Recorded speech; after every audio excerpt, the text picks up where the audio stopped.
Yep.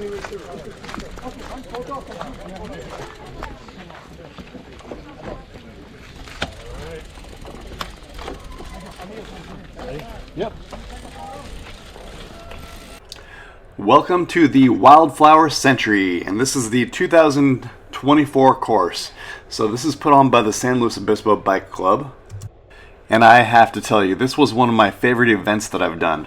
I had so much fun on this event just because of the beautiful scenery around me, the group of people that were in the race, the sag stations were amazing, and it was just a really comfortable ride. A lot of climbing, but also a lot of good flats, so I felt like I got a whole lot of different types of stimuli that I liked from this ride. And as you can see, we started out in the fog, so it was a little bit chilly when we first started getting going, but it warmed up pretty quickly. And I cut out a lot of the video there where I kept having to wipe my lens off the camera because the fog just really got a lot of condensation on the lens. So as you can see here, I'm kind of warming up still, only going like 150, 175 watts really. And I'm catching people. There's a nice little group that I'm coming up on right here, and so nobody seems to be hitting it real hard quite yet. And you'll notice that my watts are low, my heart rate's low, the grade is pretty flat, and yeah, we're getting going. So here's just a little while longer, and you can see that the fog's already burning off, so it's turning into a pretty nice day. This is the perfect temperature for me right here. So once the fog burned off a little bit, I warmed up just a little bit also, and it felt fantastic right here. And this is about right where the first real climb is going to start. And so what I liked about this section was I think it got up to about 7 or 8% at one point. So it really kind of weeded out the people who were still warming up versus the people who wanted to hit hard. And yes, you're going to see a jump in the grade right about now.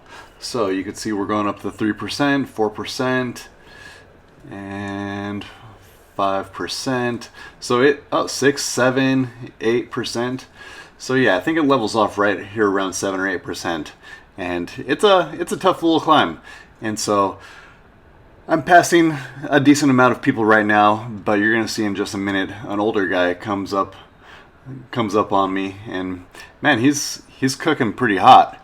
So what's going to happen is I'm going to jump on his tail and ride him all the way to the top and descend. It's actually not a super long climb. It's over pretty quickly, but that little draft helps me quite a bit getting to the top and save some energy for the rest of the ride. Alright, I'm just going to speed this up a little bit and get through this climb, and you'll see where this guy passes me and I ride him all the way to the top.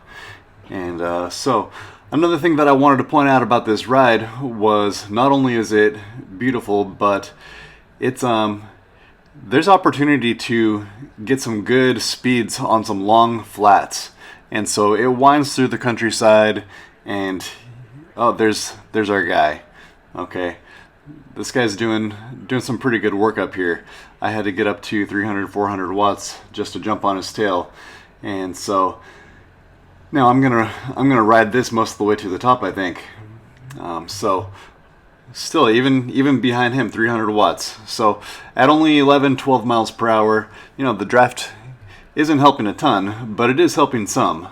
And if nothing else, he's pacing me at least. So I'm gonna stick with that. You can see my heart rate going up. Also, I'm at 156 right now. And then the grade levels off, and it looks like that might be the... Oh, nope, it's just leveling off right now. You can see at the profile at the top of the screen that I still got quite a bit more climbing to do just on this one hill. But back to the work that I was doing on the flats. I really felt like the stuff that I was doing on the flats was pretty exhilarating. I felt like I got some really good work in. I hooked up with a few different groups along the way and took a few pulls and worked with some guys, and we held a pretty darn fast pace there for quite a while. So that was always fun. It's always good to know that you have some people to work with, and it was just a very friendly group. Okay, and I see what's going on in this video. So we hit the peak on that last climb, and then we've got this fast descent. You can see I'm at 31, 32 miles per hour right here, and we're gonna hook a left, and it's gonna level off, and then we're gonna go back up some more climbing. Well, this next climb is gonna be through the trees, and it's a beautiful scenery. I'll show you a bit of it, but we're not gonna spend too much time watching that part. And here's the bottom of the descent. Make the turn, go through the trees, and you can see it's still a little bit foggy. I gotta wipe my camera off right here. Now this is literally like probably 5 minutes into that road that I just turned onto, and you can already see that the fog has cleared up. There's water running across the road. The shade is just refreshing. The sun it feels great. And this is just a beautiful, fun, nice part of the ride. I'm really enjoying this part right here. And here we are coming up on another water crossing. So I have this on here because I think it's kind of cool to see how refreshing it is, how crisp and cool this whole area is. And that's my buddy Dimitri crossing the water right in front of me. And so we're being careful about potholes right there because we don't want any pinch flats or anything like that. Actually, I'm riding tubeless. I don't know if he is or not, but still, we don't want to mess up any rims or anything like that. And we continue on our way. And as we get going forward, you can see on the profile at the top of the screen that it's about to start getting steep. So up in the top right hand corner, you could see that I'm up to 9% grade right here. And so that was a good little chunk of climb, which is not letting up a whole lot. It's going to keep climbing all the way up to the peak for the most part, I think. There might be a few spots that level out, but as you can see, my elevation is up to 1500 right there already. And so it's going up, up, up, and it's hurting a little bit, but this is still the first section of the ride. We haven't even gotten to the first rest stop yet. And so I feel like by the time that we get to the first rest stop, we have earned our little break with this major hill out of the way, but there is much more climbing to come. So it's just a little fraction of what there is in total. All right, I'm gonna skip to another section here, still on the same hill, and we're gonna finish off with this. So it's more of the same. You can see that we're back up to 10%. And this person just flew by me. Oh, heck nah. Alright, I'm gonna have to reel that back in. I feel like I'm pretty good at climbing. I'm not like a pure climber type guy, but I'm pretty strong in the mountains, on the hills. And so anyway, I'm not letting this person go. You can see that they're grinding too. Just a very low cadence. And my cadence, I'm pretty sure, is probably closer to like 90 to 100. I've got some low gears on my bike, and so I like spinning. I feel like it conserves a whole lot of energy and saves my legs for the longer rides especially.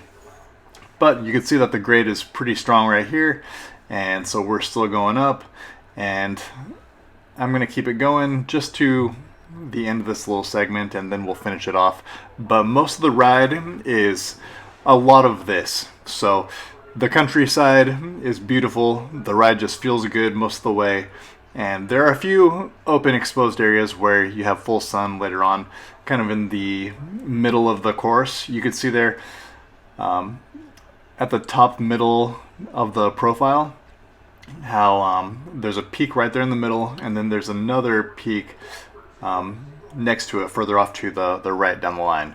So that one actually hurt pretty bad to climb. I think my legs must have been pretty used up as far as the climbing goes up to that point, and so it did hurt. And my buddy Dimitri that I was riding with, man, he's probably 130 pounds, and so he can climb. And so my goal was just to stay on his wheel, and vice versa on the flats. I was driving hard on the flats, and he was just trying to stick with me. And so it actually worked out being a pretty good little team camaraderie there. So I was pushing on the flats, he was pushing on the climbs, and Yeah, I felt like we smoked this ride. I think we really went pretty fast. Probably in comparison to the rest of the riders on the course, I think we had to have been some of the top speed riders. I didn't start at the same time as everybody else. There might have been some fast guys who were right on the line right when the ride started, and so we weren't in that group, but I think we were up there as far as how strong we were getting through this ride. So I hope you enjoyed my little synopsis of the Wildflower Century, and I loved this century. I'm definitely going to be back there to do it again next year, and I think I'm going to hit it even harder, even faster. Now that I know the route, what to expect, I think I'm going to be able to really crush this one. So looking forward to it. Come out and join us.